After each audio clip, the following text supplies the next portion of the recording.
Why am I standing here today in front of you when I hate public speaking? Hated writing, and I authored a book. It's a passion that has been instilled in me by God, and I'm a public school superintendent, and I just said God, and I don't care. But, thank you. But it's something that I believe I have to do, and I know that sounds cultish, and I'm not trying to get you to join a cult, but hopefully my passion sparks your passion. If I get that, there we go. I want you to think of this number as I start off here, 20%. When you start school in a couple weeks or next week, 20% of the kids that walk through your doors have mental health issues. 20%. 1 in every 5 kids has mental health issues or will have mental health issues.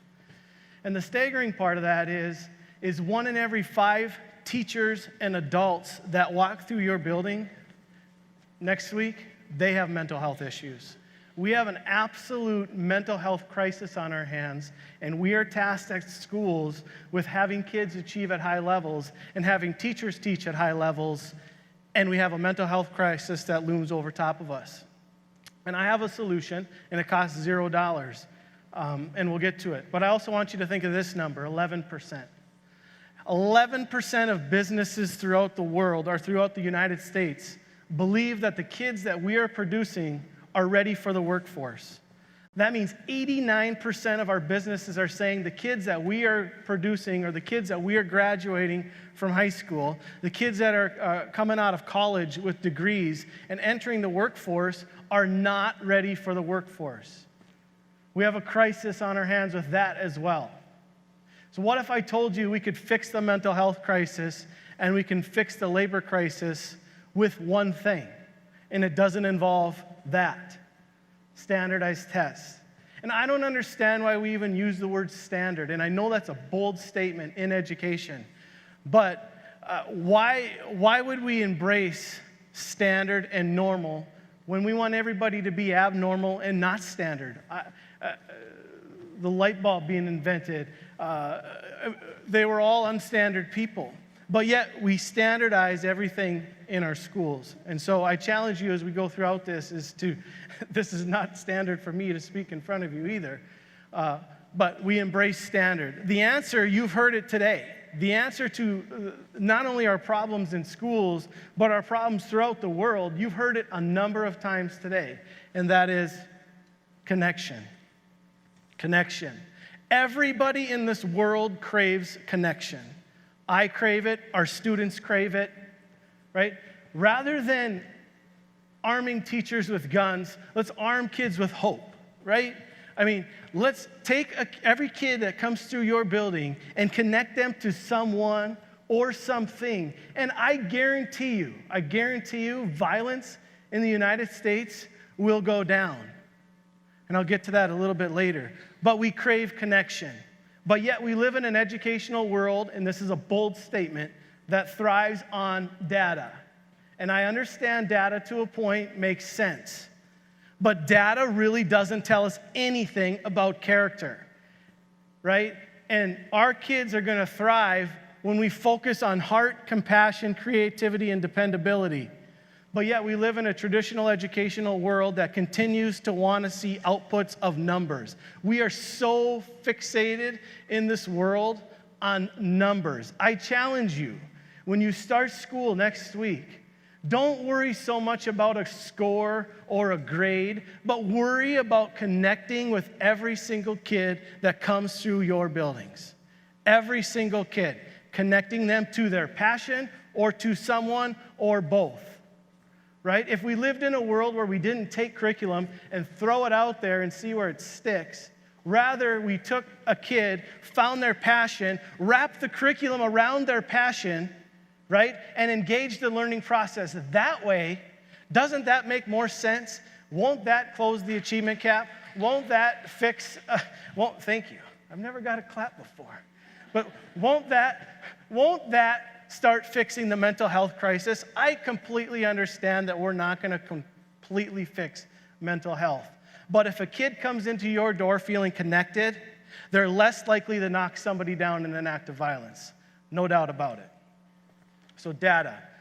I'm not saying go tell your teachers and administrators data doesn't make sense. There's a place for it, but heart comes first. So what if? I got a lot of what ifs, and I don't see my notes on there. Uh-oh. What if their stories were more important than their scores? And I've had this conversation with teachers, and I'll say their passion is more important than their GPA. And teachers will come to me and say, well, colleges want GPA. They don't, it's not passion, it's GPA. To get into college, you have to have a GPA. And so GPA to a high school student is more important than their passion. Well, then let's fix colleges, right? Let's fix colleges to want a kid's passion more than they want their GPA, want a kid's passion more than they want their ACT score. I mean, it's that simple. I mean, we can continue to live in a Groundhog's Day world where we wake up and it's the same thing over and over again, and we still have disengaged kids, we have violence and mass shootings, or we can fix it. We can fix it with no dollars whatsoever, $0, but with our hearts, with connecting with every single person that we come into contact with every single day, right? Their stories are more important than their scores. And if I would have listened to a girl's story back when I was in Cooperstown, she might still be alive, but she took her own life. I mean, but yet we still fixated on scores. So what if their stories were more important than their grades? What if we made finding passion more important than their GPA? What if we focused on arming students with hope and compassion rather than arming teachers with guns? What if we wrapped the curriculum around the passion of every single student rather than force-fitting them to a curriculum that might or might not stick?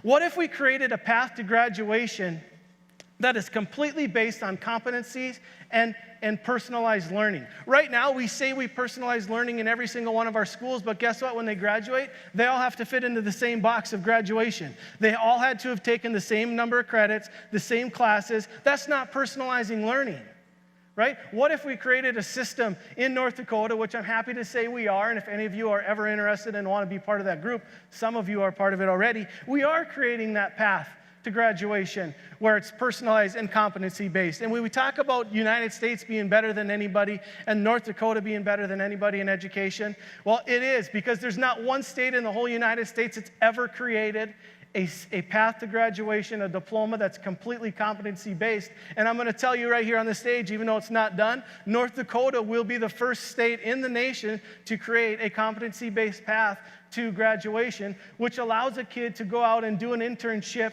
or to work in the field and actually maybe make some money while earning high school credit. And if you want to be a part of that group, come see me today. I'll be here all day.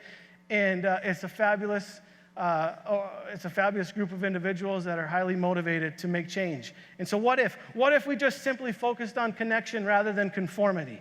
What if we focused on connecting every child to someone or something? Self-esteem is going to go up, achievement scores are going to skyrocket, violence is going to go down, and our world is simply going to be better. Common sense has become uncommon.